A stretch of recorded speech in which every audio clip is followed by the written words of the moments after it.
اس نے تمہاری گردن پہ خنجر رکھا تو تم نے کیا کیا؟ عورت تھی، ہاتھ تو نہیں اٹھا سکتا تھا۔ جواباً اس کی مسکراہٹ مزید گہری ہو گئی۔ بالکل، طنز سے بولا تو اشر کا چہرہ سرخ ہوا۔ آبنگ، ہمیں خود کو اس سے اعلانیہ طور پہ الگ کرنا ہوگا۔ سوال ہی پیدا نہیں ہوتا، وہ ہماری ورکر رہی ہے، اس کی سروسز ہیں پارٹی کے لیے، تم بھول گئے ہو اس نے کمپین کے دنوں میں کتنا کام کیا تھا؟ اس نے اکیلے نہیں کیا تھا، میں ہر کام میں برابر کا شریک تھا۔ اور تمہیں واپس کون لایا تھا؟ اشر کے لب بیچ لیے، پھر دانت کچکچا کے بولا، آپ کی دوسری عورت کے لیے اتنی طرفداری اچھے نتائج نہیں لائے گی آبنگ۔ تم اس کی فکر مت کرو اور ایک پریسر ارینج کرو۔ اس وقت میری طرفداری کی ضرورت ایڈم بن محمد کو ہے۔ اشر نے بیزاری سے ابرو اچکائے۔ کیا مگر ہمیں کیا معلوم کہ وہ سچ بول رہا ہے یا ہمیں اس کو سچا نہیں کہنا، صرف اس کی حمایت کرنی ہے۔ تحکم سے کہہ کر وہ اینک واپس لگاتے ہوئے اپنے کاغذات کی طرف متوجہ ہو چکا تھا۔ اشر نے گہری سانس لی۔ وہ اسرے کی باتیں سننے کے بعد اس لڑکی کے سائے سے بھی بچنا چاہتا تھا، مگر وان فاتح پروں پر پانی بھی نہیں پڑنے دے رہا تھا۔ مجھے ایڈم کا بیان سن کے بہت افسوس ہوا۔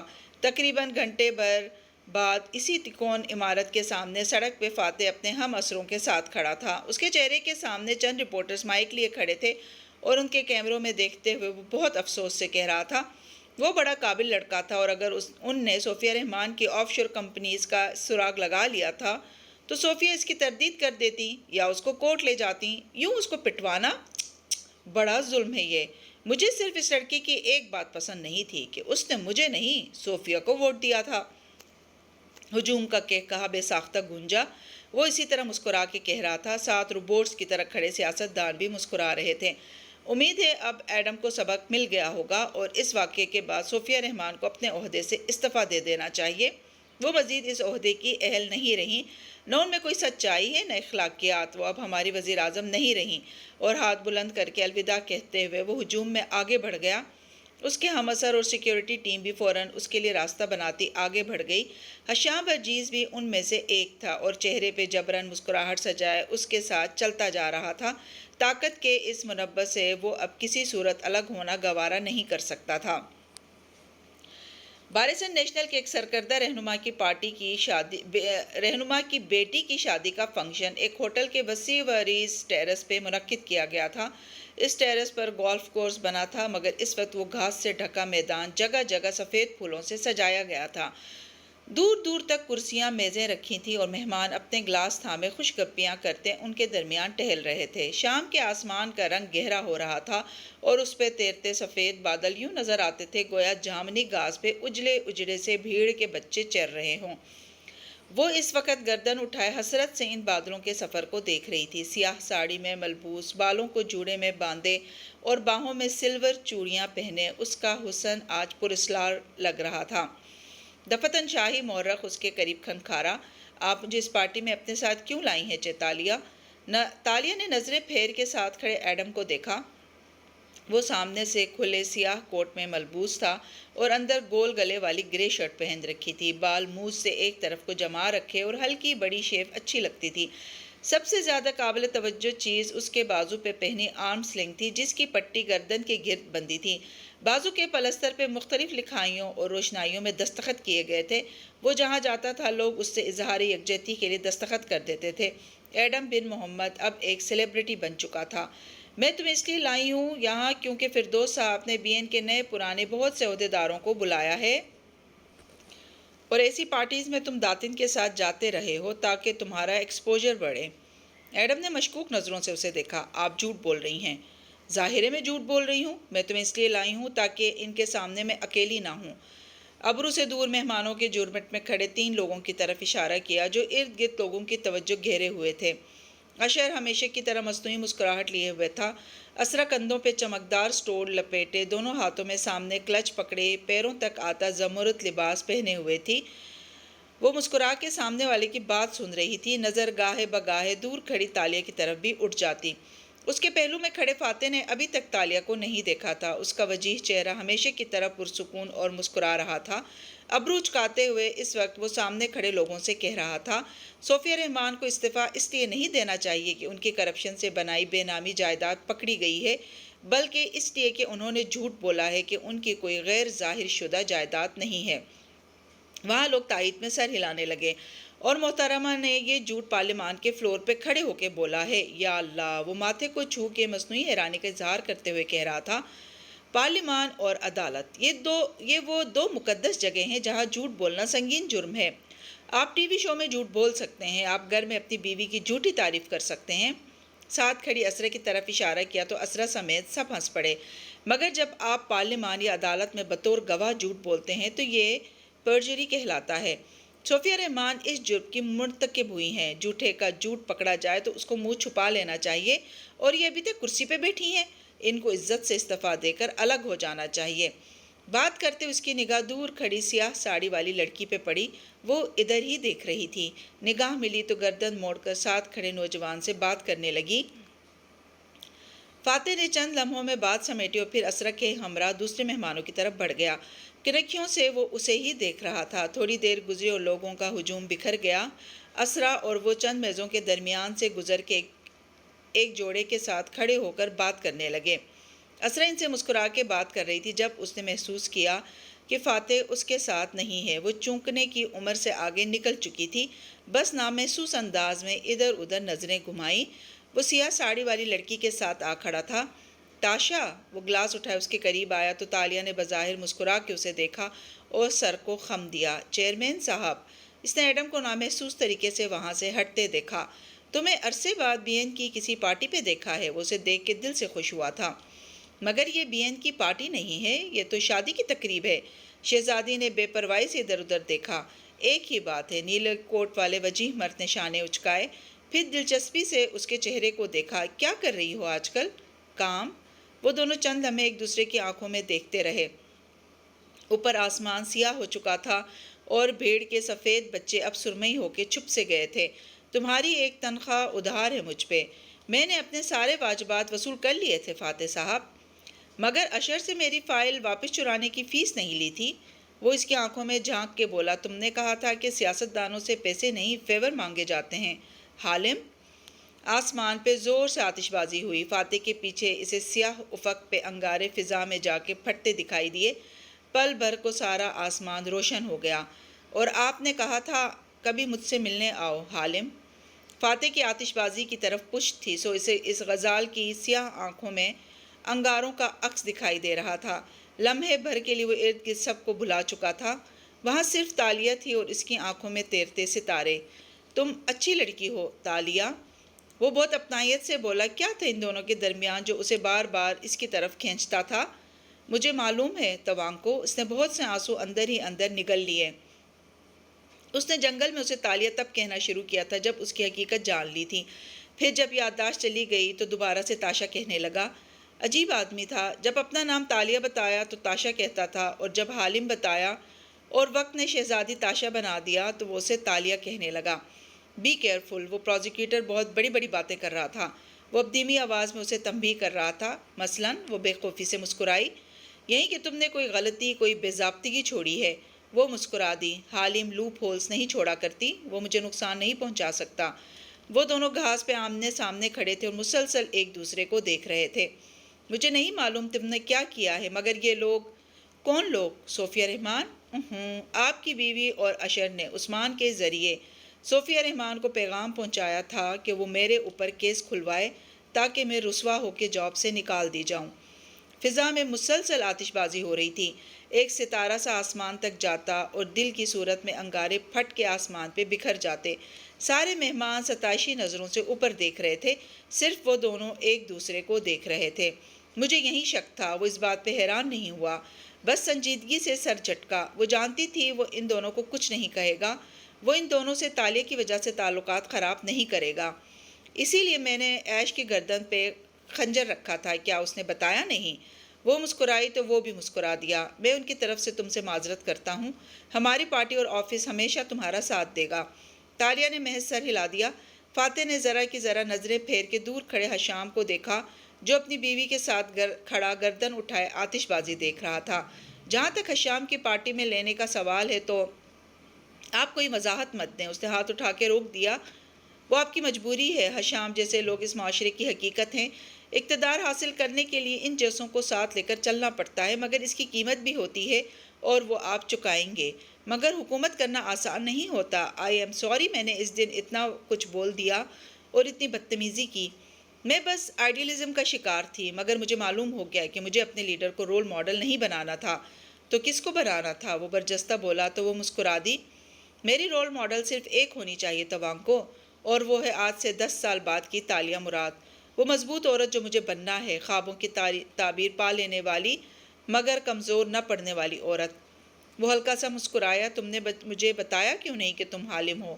بتایا تو تھا جب ہم تینوں جنگل میں تھے، کٹے ہوئے تنے کے اوپر بیٹھے ہوئے، میں نے ساری داستان آپ کو سنائی تھی، یہ بھی کہ آپ کی فائل اسرا نے چرائی تھی میری سالگرہ سے 4 دن پہلے، یاد ہے؟ اور جب میری سالگرہ کا دن آیا تو آپ نے کہا تھا میں کوش، اور میں نے کہا تھا کہ مجھے چاکلیٹ کھانی ہے۔ آپ میرے لیے اسی خنجر سے کوکو پھل کاٹ کے لائے تھے جس کو میں نے اشر کی گردن پہ رکھا تھا، مگر ملاقہ میں گزاری اس ایک رات کو آپ بھول گئے ہیں توانکو۔ اس رات بہت کچھ ہوا تھا، یاد کریں، یاد کرنے کی کوشش کریں۔ وہ چمبے سے اسے دیکھے گیا، وہ مدھم آواز میں اس پہ نظریں جمائے پر اسراریت سے کہے گئی اور پھر ہوا کے جھونکی کی طرح سامنے سے ہٹ گئی۔ وہ بالکل سن کھڑا رہا، پھر کسی نے پکارا تو سر جھٹک کر اس طرف بڑھ گیا، البتہ ذہن مزید الجھ گیا تھا۔ جنگل کا وہ خواب پھر سے تازہ ہو گیا تھا۔ وہ اس خواب کی جزیات کیسے جانتی تھی؟ I wonder. وہ جو ایڈم کی تلاش میں آگے بڑھ رہی تھی، آواز پہ چونک کے پلٹی۔ سامنے سبز لباس میں مسکراتی ہوئی اسرا گلاس تھامے کھڑی تھی۔ ایک آرٹ تھیف میرے شوہر سے اتنی لمبی کیا بات کر رہی تھی؟ اس کی آنکھوں میں انگارے دہک رہے تھے اور وہ ضبط کے آخری دہانے پہ تھی۔ تالیہ مسکرائی اور اس کے قریب آئی۔ میں ان کو بتا رہی تھی کہ کیسے ایک عورت اپنے شوہر کی چھوٹی سی بہن سے جیلس ہو گئی اور اسے خود ہی اغوا کرنا چاہا، مگر جس نینی سے یہ کام لیا وہ اس بچی سمیت پھسل گئی۔ اس کے کان کے قریب سرگوشی کی۔ نینی تو مر گئی، مگر کیا وہ بچی بھی مر گئی تھی؟ اگر وہ زندہ نکل آئی اور یہ ثابت کر دیا کہ اس کی مجرم اس کی سو کالڈ ستیلی ماں تھی تو کیا ہوگا مسز اسرا؟ اور واپس سیدھی ہوئی۔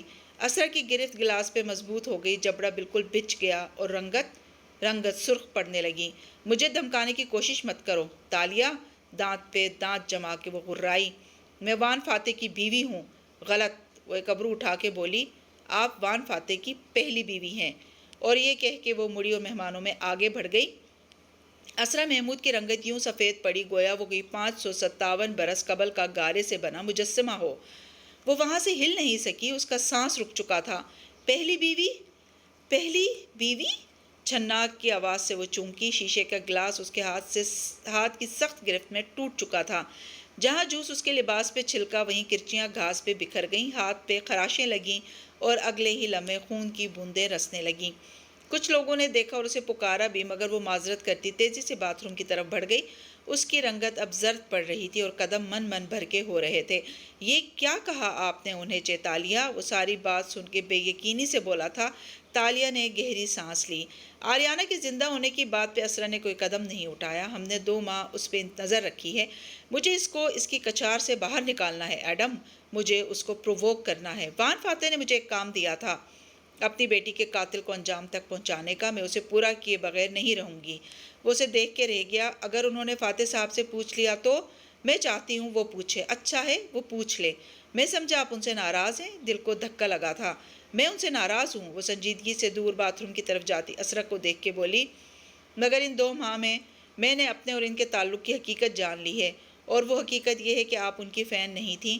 یہ صرف فینڈم ہوتا تو آئیڈیلزم کا بھوت ٹوٹنے پہ آپ کے دل میں ان کی نفرت بھر جاتی۔ ایڈم غور سے اس کو دیکھ کے تھکے سے انداز میں بولا، یہ محبت تھی اور محبت مرضی سے نہیں ہوتی، یہ نصیب میں لکھی ہوتی ہے۔ کسی کے لیے رزق کی طرح تو کسی کے لیے روگ کی طرح اس کو لکھ دیا جاتا ہے۔ میں آپ کو سمجھ سکتا ہوں۔ اب گھر چلتے ہیں، میرا دل ان مصنوعی لوگوں کی محفل میں اکتانے لگتا ہے۔ وہ ابھی تک دور ہجوم کو دیکھ رہی تھی اور ایڈم نے اپنی آنکھوں کا خالی پن چھپانے کے لیے رخ موڑ لیا تھا۔ باتھ روم میں اسرا آئینے کے سامنے کھڑی تیز نل کے نیچے ہاتھ دیے ہوئے تھی۔ پانی مسلسل گرتے خون کو سنک میں بہائے لے جا رہا تھا اور وہ گمسم سی کھڑی تھی۔ پانی میں مختلف مناظر ابھر کے معدوم ہو رہے تھے۔ اسے کیا کرنا چاہیے؟ اس نے دیکھا وہ گھر جاتے وان فاتح کا گریبان پکڑ لیتی ہے۔ اس نے مجھے تمہاری پہلی بیوی کہا، وہ چلا کے کہتی ہے۔ تمہاری دوسری بیوی کون ہے؟ وہ فراڈ، وہ چور۔ ہاں وہی ہے۔ میں تنگ آ چکا ہوں تم سے، تم میری بیٹی کی قاتل ہو۔ وہ جواباً غصے سے غراتا ہے۔ اسرا نے سر جھٹکا۔ وہ ابھی تک سفید باتھ روم میں کھڑی تھی اور نل کی تیز دھار اس کے ہاتھ پہ پڑ رہی تھی۔ اس نے پانی کے 7 رنگی بلبلوں میں ایک دوسرا عکس دیکھا۔ فاتح، فاتح، وہ روتے ہوئے اس کی کونی تھام کے کہتی ہے۔ اس نے کہا، میں اس کی پہلی بیوی ہوں، پلیز مجھے بتاؤ یہ سب کیا ہے؟ اسرا، وہ اس کے کندھے تھام کے حیرت سے کہتا ہے، پتہ نہیں وہ پاگل لڑکی کیا کہہ رہی ہے، میری کوئی دوسری بیوی نہیں ہے، میں نے کبھی تم سے بے وفائی کی ہے کیا؟ دونوں ممکنہ مناظر بلبلے بن کے پھٹ گئے۔ کیا سوچ رہی ہیں ماما؟ وہ چونکی، تیزی سے ہاتھ کھینچا تو خود کار نل بند ہو گیا۔ آئینے میں اسے اب باتھ روم کے کونے میں کھڑی سفید فراک والی بچی نظر آئی تھی۔ اس کے لباس پہ سامنے سرخ دھبے لگے تھے اور وہ مسکرا کے اسرا کو دیکھ رہی تھی۔ کیا آپ ڈیڈ سے پوچھیں گی نہیں؟ پوچھا تو وہ کیا کہے گا؟ یا اعتراف کرے گا یا جھوٹ بول دے گا؟ ایک صورت میں شوہر ہار دوں گی، دوسری صورت میں اس رشتے کا اعتبار۔ میں تو دونوں صورتوں میں ہارتی ہوں آریانہ، وہ تھکے تھکے انداز میں بولی۔ آریانہ چلتی ہوئی واش بیسن کے سامنے آ کھڑی ہوئی۔ اس کے سفید ہیئر بینڈ کے اوپر بھی خون کا دھبا لگا تھا۔ کیا معلوم تالیہ جھوٹ بول رہی ہو ماما، اور جو وہ دونوں آتش بازی کے دوران ایک دوسرے کو دیکھ رہے تھے وہ بھی جھوٹ تھا؟ اس نے آئینے کی طرف پشت کر لی اور بیسن سے ٹیک لگا لی۔ وہ تھک چکی تھی۔ اگر آپ مجھے نہ مارتی تو آپ دونوں کے رشتے کے درمیان یہ خیانت نہ آتی۔ یہ آپ نے اپنے ساتھ خود کیا ہے ماما، آپ نے ان کے دل سے اپنی محبت خود نکالی ہے۔ محبت؟ وہ دھیرے سے ہنسی۔ فاتح نے کبھی مجھ سے محبت نہیں کی، اس نے صرف تم سے محبت کی تھی۔ مجھ سے شادی بھی تمہارے لیے کی۔ جو اس کی آنکھوں میں تالیہ کو دیکھ کے نظر آتا ہے وہ میرے لیے کبھی نہیں تھا، شاید تمہارے لیے بھی نہیں تھا۔ میں اس شے کو ان دونوں سے نہیں چھین سکتی۔ تو اب آپ کیا کریں گی؟ میں؟ اس نے کرب سے آنکھیں بند کی، مٹھیوں سے اطراف میں بیسن کے کونوں کو بچھے رکھا تھا۔ میں جل رہی ہوں آریانہ، میری دنیا جل چکی ہے اور میرا دل راکھ ہو چکا ہے۔ میں نے فاتح کو کھو دیا ہے، تمہیں مار کے بھی میں اسے خود سے باندھ نہیں سکی۔ آپ نے میری جان لی تھی ماما، یہ آپ کے گناہوں کا بدلہ ہے۔ اسرا نے آنکھیں کھولی۔ اور فاتح کو اس کے گناہوں کا بدلہ کب ملے گا؟ تالیہ کو سزا کب ملے گی؟ اگر انہوں نے شادی کی ہے تو بھی ایک گناہ ہے، میرا اعتبار توڑنے کا گناہ، مجھے دکھ دینے کا گناہ۔ اب آپ کیا کریں گی؟ آریانہ بار بار وہی ایک سوال پوچھ رہی تھی۔ میرے پاس کرنے کو کچھ نہیں بچا، میں ہار چکی ہوں، میں اب فاتح کو نہیں جیت سکتی، لیکن… وہ مڑی اور نل تلے دونوں ہاتھ رکھے، پانی کی دھار گری اور ہاتھوں کا پیالہ لبالب بھر گیا۔ اسرا نے پانی چہرے پہ ڈالا تو مسکارا بہنے لگا۔ اس نے سیاہ آنکھیں اٹھا کے آئینے میں دیکھا۔ لیکن میں اس لڑکی کو بھی جیتنے نہیں دوں گی، میں اس کو وہاں لے جا کر ماروں گی جہاں سے اس نے گمان بھی نہیں کیا ہوگا۔ تھوڑی دیر بعد وہ کار کی طرف جاتے ہوئے فون پہ کہہ رہی تھی، فاتح میری طبیعت ٹھیک نہیں ہے، میں گھر جا رہی ہوں۔ پھر مسکرائی، نہیں ڈیئر، میں بس تھکی ہوئی ہوں، ذرا سا آرام کر لوں تو ٹھیک ہو جاؤں گی۔ فون رکھا تو چہرہ سنجیدہ ہو گیا۔ کار تک آ کے اس نے ڈرائیونگ ڈور کھولا، ہکا بکا کھڑے ڈرائیور سے چابی لی اور اندر بیٹھ گئی۔ سیکیورٹی کو اپنے ساتھ آنے سے سختی سے منع کیا اور کار کو خود چلاتے ہوئے سڑک پہ ڈال دیا۔ سرمت، اب وہ فون پہ اسپاٹ انداز میں کہہ رہی تھی، مجھے ابھی اسی وقت ملو، ہاں میں تمہاری شاپ پہ آ رہی ہوں، گاہکوں کو فارغ کر دو۔ فرنٹ سیٹ پہ بیٹھی آریانہ نے سوچتی نظروں سے اسے دیکھا۔ یہ سرمت وہی پیشہ ور ہے نا جس کے ذریعے آپ نے مجھے اغوا کرنے والی نینی ہائر کی تھی؟ آج آپ کس کی جان لینے جا رہی ہیں؟ دفع ہو جاؤ آریانہ، مجھے اکیلا چھوڑ دو، وہ چلائی اور کار کی رفتار بڑھا دی۔ سرمت کی دکان ایک اندرون بازار میں تھی، اس میں ترکش قالین اور نوادرات سجے تھے، مگر اس وقت وہ خالی پڑی تھی۔ دروازہ اندر سے بند تھا، ایک بغلی دروازے سے سیڑھیاں نیچے اترتی تھیں۔ نیچے خوبصورت سا دیوان خانہ بنا تھا جہاں ایک شیلف نوادرات سے آراستہ کیا گیا تھا اور وہاں میز کرسیاں رکھی تھیں۔ اسرا اس وقت ایک کرسی پہ بیٹھی تھی، اپنے سبز پارٹی ویئر کے برعکس اس کا چہرہ اب میک اپ سے پاک دھلا دھلایا تھا۔ بتائیے مسز اسرا۔ سامنے بیٹھا نوجوان بہت دبلا پتلا تھا، اس کا سر جسم سے بڑا لگتا تھا اور سیاہ گھنگرالے بال چھتے کی صورت تھے۔ اس چھتے پہ اس نے ایک سرخ ہیئر بینڈ لگا کے ان کو پیچھے کر رکھا تھا۔ میں آپ کے لیے کیا کر سکتا ہوں؟ سینے پہ بازو لپیٹے بیٹھی اسرا نے گہری سانس لی۔ تم میرے باپا کے وفادار رہے ہو اور میرے بھی۔ اس دفعہ صرف ایک چیز چاہیے، کام میں خود کر لوں گی، تم صرف اوزار فراہم کرو گے۔ سرمت نے اس کی گلابی محترم آنکھوں کو غور سے دیکھا۔ کام کیا ہے؟ کسی کی جان لینی ہے، اس کی آواز کپ کپائی۔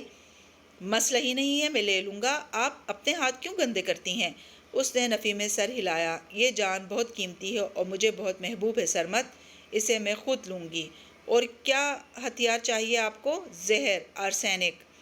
صبح تک مل جائے گا، مگر آپ پہ الزام تو نہیں آئے گا؟ وہ فکر مند ہوا تو وہ مسکرا دی۔ بے فکر رہو، الزام اس لڑکی پہ آئے گا جو اس الزام کی اہل ہے۔ اس کی آنکھوں میں جلتے انگارے صاف دکھائی دے رہے تھے، حالانکہ دکان کے حصے میں کوئی آتش بازی نہیں ہو رہی تھی۔ جی تو کہانی کو لسنرز، آج کی قسط آپ کو کیسی لگی کمنٹس میں ضرور اظہار کیجیے گا۔